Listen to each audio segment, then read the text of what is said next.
Judgement violate చేసిండు రంగనాథ్ సాబ్. రాయండి చేస్తున్నారు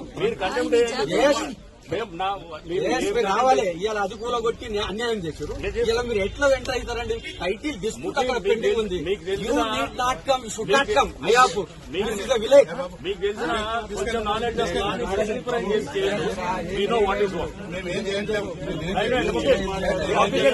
చూపించచ్చు.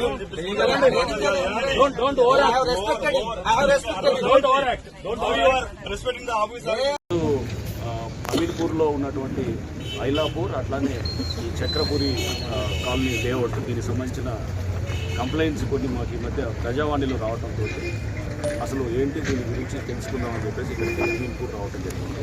మొదట ఐలాపూర్ అక్కడికి వెళ్ళినప్పుడు అక్కడ మాకు వచ్చిన కంప్లైంట్, స్థానికంగా వచ్చిన కంప్లైంట్లు అక్కడ చాలామంది అంటే వేలాది మంది, దాదాపు 5,000 పైన మంది ప్లాట్లు మేము కోల్పోయాం. దాంట్లో మేమంతా కూడా చాలామంది లోయర్ ఇన్కమ్ సెగ్మెంట్ ఉన్నాము, మిడిల్ ఇన్కమ్ సెగ్మెంట్ వాళ్ళు అందరూ ఉన్నాము.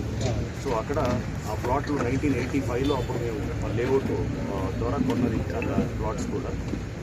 దాని తర్వాత గవర్నమెంట్ అది మా ల్యాండ్ అని చెప్పి క్లెయిమ్ చేసి గవర్నమెంట్ వైపు జరిగింది. బట్ దాని మీద తర్వాత హైకోర్టు కూడా చేసినటువంటి జడ్జిమెంట్స్ ద్వారా అది గవర్నమెంట్ ల్యాండ్ కాదు, ఇది పట్టా ల్యాండ్ అని చెప్పేసి కూడా ఇచ్చారని చెప్పేసి వాళ్ళ వాదన.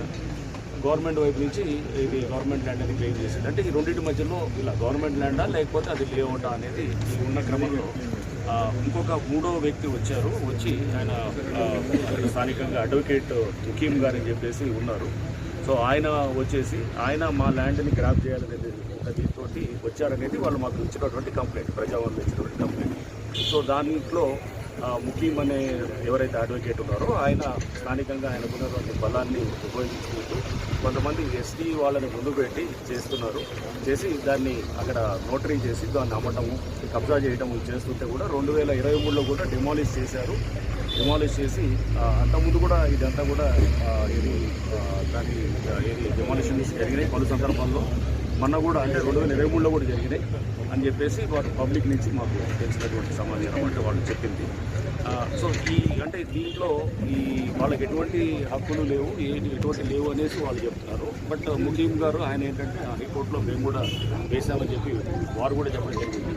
ముఖీం మీద కూడా వీళ్ళు చెప్పిన కంప్లైంట్లో ఆయన ఇంతకుముందు మర్డర్ కేసులో ఉన్నారు, ఆయన మీద ఇదంతా ఉందని చెప్పేసి కూడా వారు చెప్పడం జరిగింది. ఎవరు ఈ కాలనీకి సంబంధించిన లేవచ్చు మర్డర్ కేసులో ఉన్నారని చెప్పి మా మీద మమ్మల్ని భయభ్రాంతులు చేస్తున్నారు అని చెప్పేసి మీరు చెప్పారు. ఏదైనా కానీ ఇవన్నీ కూడా మేము పరిశీలిస్తాము.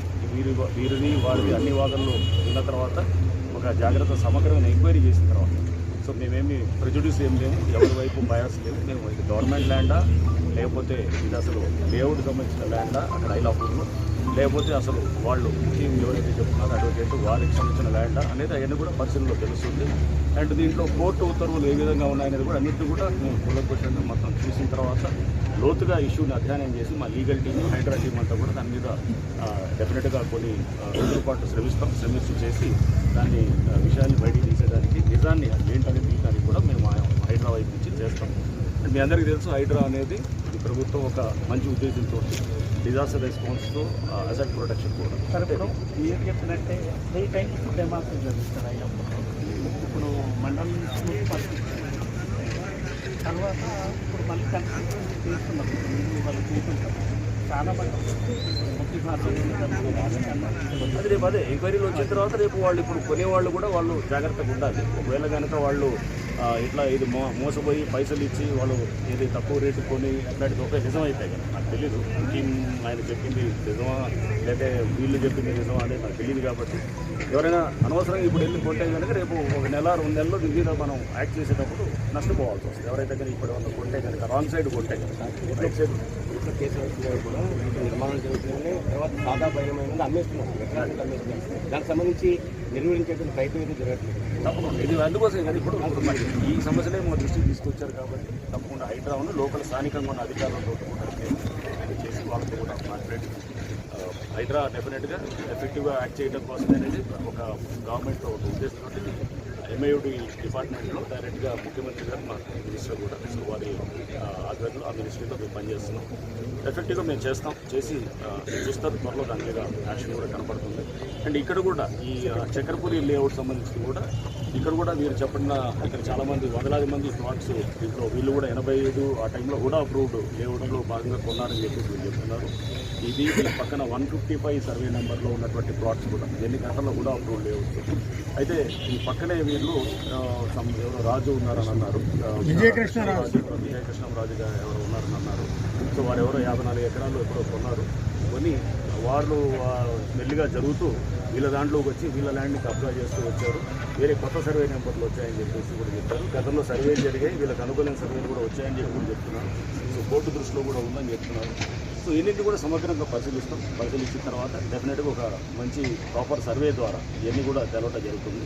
ఒక ఎఫెక్టివ్ సర్వే రేపు అందరూ కూడా రేపు ఏంటంటే మేము ఫాలో అయ్యే ఆ సర్వే ప్రిన్సిపల్స్ జాగ్రత్తగా చేసి అది రేపు ఏంటంటే ఎటువంటి డిస్ప్యూట్ లేకుండా ప్రాపర్గా చేస్తే కనుక రేపు కాంట్రవర్సీ లేకుండా దానికి మంచి surveying team, strong surveying team with like ప్రభుత్వం నుంచి సీనియర్ లెవెల్ నుంచి అట్లానే అవసరమంటే సర్వే ఆఫ్ ఇండియా టీమ్స్ నుంచి మాకు కూడా హైదరాబాద్ కూడా ఒక సర్వే టీం వారు కూడా ఉంటారు. ప్లస్ లోకల్ స్థానికంగా కూడా టీం ఉంటారు ఉండి డెఫినెట్గా హైదరాబాద్ దీన్ని ఎందుకంటే దాంట్లో చాలా పార్కులు, ఓపెన్ స్పేసెస్, రోడ్స్ ఇవన్నీ కూడా ఉంటాయి. అది ప్రొటెక్ట్ చేయాల్సిన బాధ్యత మాకు ఉంటుంది కాబట్టి మేము అది చేస్తుంటాం. ఆ క్రమంలో డెఫినెట్గా వీళ్ళ ప్లాట్స్ అవి కూడా డెఫినెట్గా కాపాడబడతాయి.